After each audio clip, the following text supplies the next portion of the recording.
오늘의 사회 이슈를 유남희 기자가 종합해드립니다. 오늘의 이슈 포커스입니다. 대선이 마무리되면서 행정자치부는 19대 대통령 취임식을 위한 준비를 서두르고 있습니다. 대통령 취임식은 새 정부의 국정 철학을 대내외에 알리는 중요한 행사로 보통 2달 정도 기간을 갖고 준비합니다. 하지만 보궐선거로 당선된 이번 대통령 취임식은 과거와는 달리 당선 확정 직후 이루어집니다. 당선일이 곧 취임일이 되는 셈입니다. 이에 따라 외빈 초청과 무대 설치 등 행사를 준비할 시간이 촉박해 취임식 규모가 대폭 축소되거나 생략될 거란 관측이 나옵니다. 행자부는 당선인의 의중이 가장 중요한 만큼 취임 선서와 취임식을 어떻게 진행할지 당선인과 조율하겠다는 방침입니다.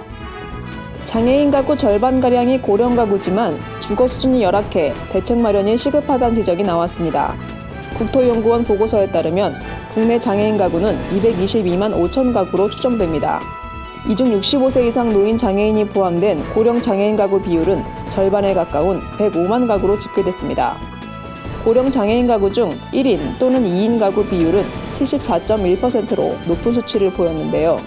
저소득층 비율도 78.1%로 비슷했습니다. 그런데 이는 일반 가구의 2배 수준입니다. 고령 장애인 가정은 자가에 거주하는 경우가 가장 많았고 공공임대와 민간임대가 그 뒤를 이었습니다. 10가구 중 8, 9가구는 임대료 등 주거관리비가 매우 부담된다고 답했습니다. 가전 등 우리나라 주력 산업의 품질 기술 경쟁력이 5년 후면 중국에 거의 따라잡힌다는 분석이 나왔습니다. 산업연구원이 8일 업종별 전문가 평가를 통해 한국과 중국의 주력 산업 경쟁력을 비교했는데요. 비교 결과 현재 우리나라는 가전, 통신기기, 자동차와 같은 주요 업종의 품질과 기술 면에서 중국의 우위를 점하고 있지만 5년 뒤엔 그 격차가 대폭 줄어드는 것으로 나타났습니다. 가전의 경우 한국을 100점으로 뒀을 때 중국의 품질 경쟁력은 90점이지만 5년 후엔 우리와 같은 100점으로 올라설 것으로 보입니다.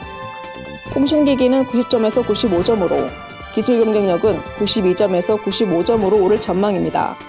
자동차는 현재 품질 및 가격 경쟁력이 우리나라보다 15점에서 20점 낮지만 5년 후엔 90점과 95점으로 반등할 수 있습니다.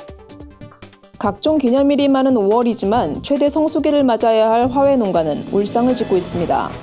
김영란법이 생기면서 재배 물량이 대폭 줄었고 매출도 지난해에 비해 반토막이 났습니다.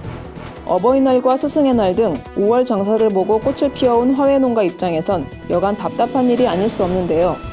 농민들은 꽃이 왜 뇌물이 됐는지 생각하면 서글프고 속상하다며 엎친 데 덮친 격으로 중국과 콜롬비아에서 수입된 상품들로 카네이션 농가 기반이 붕괴되고 꽃값이 떨어지고 있다고 푸념했습니다. 화훼 공판장 관계자는 징검다리 연휴가 많고 소비 심리가 위축돼 꽃값이 회복되기 힘든 상황이라며 농가의 경우 품질이 좋은 꽃을 출하해 제값을 받을 수 있도록 유도하고 있다고 전했습니다. 구티비 뉴스 윤하입니다.